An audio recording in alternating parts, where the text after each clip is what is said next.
ઘી શાસ્ત્રનું પુસ્તક 128મો અધ્યાય પાનું નંબર 559. હાલેલુયા.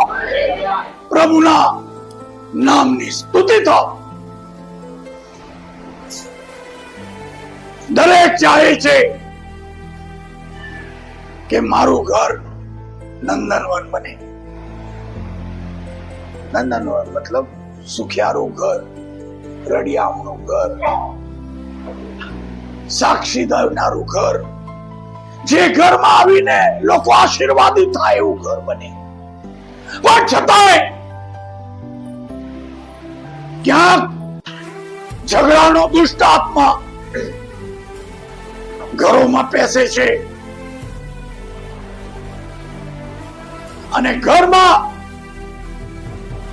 પતિ પત્નીમાં કટરાક ચાલુ થઈ જાય છે, ઝઘડા ચાલુ થઈ જાય છે. ધીરે ધીરે એ ઝઘડાનો અવાજ, એ શબ્દોનો અવાજ ધીમો પડે છે અને વાસણોનો અવાજ આવવા લાગે છે. Praise the lord.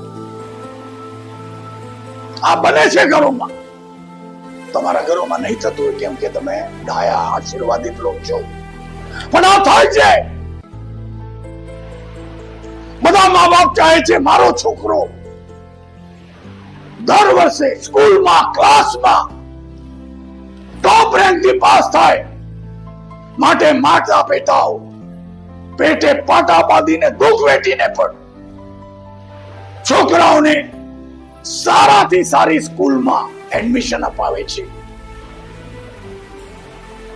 ત્યાંથી કહેવામાં આવે છે છોકરો નબળો છે તમારો,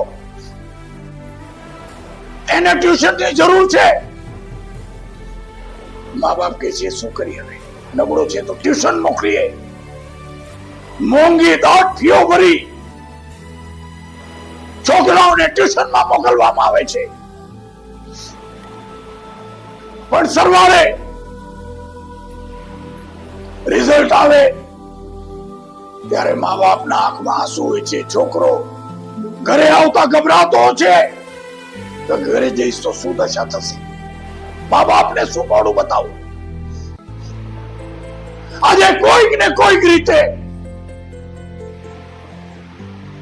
ઘરનું વાતાવરણ, મનુષ્યનું જીવન બરબાદ કરવા માટે શેતાન ગાજનાર સિંહની પેટે ફરી રહ્યો છે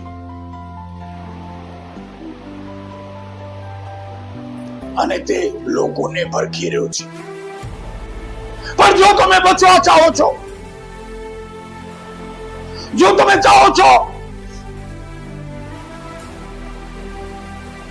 કે તમારું ઘર નંદનવન બને, ઈશ્વરીય ઘર બને, ઈશ્વરના વસવાટનું ઘર બને, તો ઈશ્વર કહે છે આજે જેઓ યહોવાથી ડરે છે અને તેના માર્ગમાં ચાલે છે તે સર્વને ધન્ય છે. તું તારે હાથે મહેનત કરીને ખાશે, તું સુખી થશે, તારું કલ્યાણ થશે. જીવનનું કલ્યાણ ચાહો છો, ઘરમાં સુખ સમૃદ્ધિ ચાહો છો, આદર્શ પતિ પત્ની તરીકે લોકોમાં નામના મેળવવાની ઈચ્છા રાખો છો, તમારા છોકરા સોસાયટીના બેસ્ટ સ્ટુડન્ટ તરીકે, સ્કૂલના બેસ્ટ સ્ટુડન્ટ તરીકે નામના પામે એવી ઈચ્છા રાખો છો. સારી ઈચ્છા છે, રાખવી જોઈએ. પણ જો આજ સુધી અસફળ રહ્યા છો તો વાલાઓ એ કાણું ક્યાં છે? શા કારણથી પ્રભુને ઓળખતા હોવા છતાં પતિ પત્નીમાં ખટરાક થઈ રહ્યા છે? બબ્બે કમાવતા છતાં નાણાં ભીડ સતત એક કૌટુંબિક સમસ્યા વર્ષોથી બની રહી છે. મંદવાડ ઘરને છોડતો નથી. સારી સ્કૂલ, સારા ટ્યુશન ક્લાસ છતાંય છોકરા ધક્કા મારીને પાસ કરવામાં આવે છે. વાલાઓ, ઈશ્વરથી ડરો. બાઇબલ કહે છે નીતિ વચન 22:4 માં, ધન, આબરૂ અને જીવન એ યહોવાના ભયના ફળ છે. ઈશ્વરથી ડરીને ચાલશો, ઈશ્વર તમારી આબરૂ કદી નહીં જવા દે. પતિ પત્ની લડે છે, બારી બારણા બંધ કરીને લડે, તો બીજા દિવસે સવારે દરવાજો ખોલીને બહાર નીકળતા શરમ અનુભવાતી હોય છે કે આડોશ પડોશ શું કહેશે, ગઈકાલે અમે ગંદી ભાષામાં ગંદી રીતે લડ્યા છીએ. આજુબાજુ શું મોડું બતાવી. લગ્ન જીવનની, ખરા લગ્ન જીવનની, આશીર્વાદિત લગ્ન જીવનનો અનુભવ ચાહો છો, ઈશ્વરથી ડરો અને આજથી ઈશ્વરના નીતિ નિયમ પાડીને ઈશ્વરના માર્ગે ચાલવાની શરૂઆત કરી દો. ગીત શાસ્ત્ર 128 ને રેફરન્સ મેં કીધું નીતિ વચન 22:4 માં કે ધન, આબરૂ અને જીવન એ યહોવાના ભયના ફળ છે. આગળ ગીત શાસ્ત્ર 34:9 માં લખ્યું છે યહોવાના સંતો તેનું ભય રાખો, કેમ કે તેનું ભય રાખનારને કોઈ સારાવાનાની ખોટ પડતી નથી, નથી અને નથી. જો તમે ઈશ્વરથી ડરશો, ઈશ્વરથી ડરવું મતલબ શું? ઈશ્વરના નીતિ નિયમોમાં આગળ વધવું, ઈશ્વરના નીતિ નિયમોનું પાલન કરશો તો એ જીવનના સર્વ ક્ષેત્રોને આશીર્વાદિત કરશે. લગ્ન જીવન આશીર્વાદિત થશે. શૈતાન તમારા આશીર્વાદો પર તરાપ નહીં મારી શકે. તમારા ભણવામાં નબળા બાળકો ક્લાસમાં અને સ્કૂલમાં ટોપ રેન્ક થી પાસ થતા થશે. એ માટે તમારે શું કરવાનું છે? તમારે ઈશ્વરના ભયમાં રહેવાનું છે. ઈશ્વરના નીતિ નિયમો, ઈશ્વરની સંગતિમાં રહીને જ આ બધા આશીર્વાદો તમે પામી શકો છો. ઈશ્વર તમને આપવા માંગે છે. પણ બાઇબલ કે છે, વારંવાર કે છે, દેવથી વેગળા રહીને તમે કશું કરી શકવાના નથી, નથી અને નથી. આ સનાતન સત્યનો સ્વીકાર કરવો જ રહ્યો. ઉત્પત્તિ 39:9 માં લખ્યું છે કે યુસુફ દેવથી ડરતો હતો અને દેવના ભયમાં રહીને તે પોતાનું જીવન ગુજારતો હતો. અને ઈશ્વરનો ભય યુસુફને દરરોજ આશીર્વાદના ઉચ્ચ ઉચ્ચ અને અતિ ઉચ્ચ પદે લઈ જતો હતો. શૈતાન તો એને નીચે પાડવા માટે, કચડી નાખવા માટે, ખતમ કરવા માટે બાળપણથી યુસુફ પર પ્રયત્નો થયા. આપણે બાઇબલમાં વાંચીએ છીએ કે સગા ભાઈઓ એને ફસાવી અને જંગલમાં લઈ ગયા અને કહ્યું કે ત્યાં જઈને આવારા કુવામાં એને નાખી દઈએ, ત્યાં બૂમો પાડી પાડીને મરી જશે અને આ બલા ઘરમાંથી જતી રહેશે. પણ દેવ, બાઇબલમાં વાંચીએ છે, તેની સાથે હતો. કેમ? કેમ કે યુસુફ દેવના ભયમાં જીવન જીવતો. કુવામાંથી કાઢીને પૈસાના લોભમાં આવીને ભાઈઓએ વ્યાપારીઓના હાથમાં સગા ભાઈને વેચી દીધો. પણ ત્યાં આપણે વાંચીએ છીએ દેવ યુસુફની સાથે હતો. કેમ? કેમ કે યુસુફ દેવના ભયમાં જીવન જીવનાર વ્યક્તિ હતો. પોતીફરની પત્નીએ ખોટો આરોપ મૂકીને એને જેલમાં ધકેલી દીધો. પણ આપણે વાંચીએ છીએ કે જેલમાં પણ દેવ તેની સાથે હતો. કેમ? કેમ કે યુસુફ દેવના ભયમાં જીવન જીવનાર વ્યક્તિ હતો. જેલર પણ એના પર વિશ્વાસ રાખતો કે યુસુફ કે એ બધું ખરું.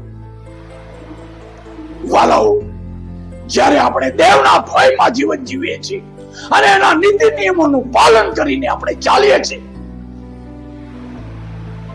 ત્યારે પતિ પત્નીના ઝઘડા બંધ થાય છે અને પતિ પત્નીમાં સાચો પ્રેમ નિર્માણ થાય છે.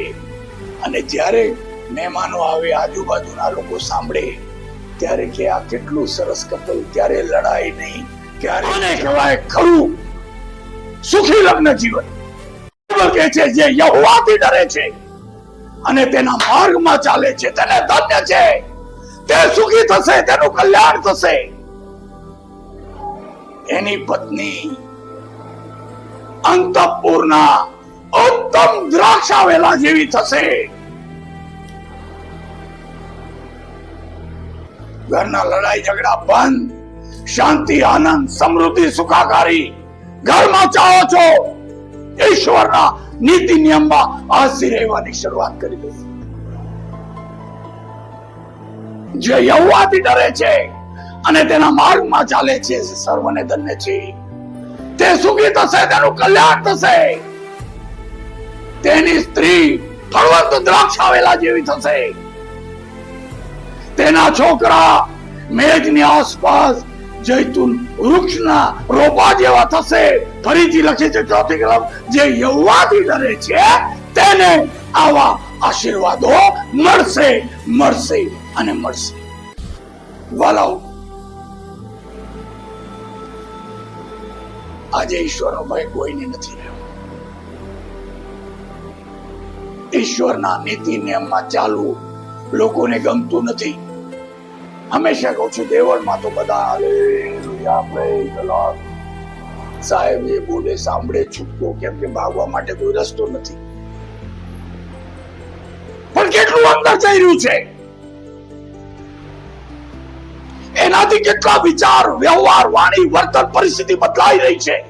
જો આ વચનોને તમે હૃદયમાં ઉતારશો અને આ વચનોને કહેશો, શરીરને કહેશો કે હે શરીર, હે મન, હે હૃદય, હે મારા વિચારો, હવેથી યહોવાને મેં મારા હૃદયમાં સ્થાન આપ્યું છે.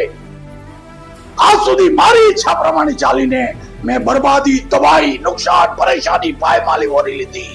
પણ હવે એ શું, મારા હૃદયના સ્વામી તરીકે હું મારા હૃદયમાં તને સ્થાન આપું છું. અને આજથી તારા માર્ગમાં અને તારા ભયમાં રહેવા માટે હું મારી જાતને તારા હાથમાં સોંપી દઉં છું. આ એક નાનકડી કબૂલાત તમારા જીવન માટે આશીર્વાદના રસ્તા ખોલી દેશે. હાલેલુયા. અને તમે ચાલતા જશો, ચાલતા જશો, ચાલતા જશો. આશીર્વાદો આપોઆપ તમારી પાછળ દોડતા થશે. જ્યારે જ્યારે આ ગીતશાસ્ત્ર 128 આવે છે, હું ખૂબ આશીર્વાદ આવું. જેવો યહોવાથી ડરે છે અને તેના માર્ગમાં ચાલે છે, તેનું કલ્યાણ થશે, તે સુખી થશે. તેનું ઘર ખરા અર્થમાં નંદનવન બનશે. ખરા લગ્ન જીવનનો આનંદ તે માણી શકશે. બાલ્યાવસ્થાના દીકરા મેઘની આસપાસ જૈતુન વૃક્ષ જેવા, યુવાવસ્થાના દીકરા પાઠાના બાણ જેવા, અને વૃદ્ધાવસ્થાના દીકરાઓ પણ નદી કિનારે રોપાયેલા ઝાડ જેવા થશે. આ પવિત્ર શાસ્ત્રના તમને મને વારસામાં મળેલા અધિકારો છે. પણ ઈશ્વર હંમેશા કહે છે કે તું આમ કરીશ તો આમ થશે. ઈશ્વર ચાહે છે કે આપણે તેના ભયમાં જીવન જીવીએ અને તેના નીતિ નિયમોનું આજથી પાલન કરવાની શરૂઆત કરીએ. તો લગ્ન જીવન, સામાજિક જીવન, આર્થિક જીવન, ભૌતિક જીવન, શૈક્ષણિક જીવન, જીવનના દરેક ક્ષેત્રોને આબાદીના ઉચ્ચ શિખરે લઈ જવા માટે સૈન્યોનો યહોવા આજે પણ વિશ્વાસ યોગ્ય છે. પ્રભુના નામને ધન્યવાદ, ધન્યવાદ અને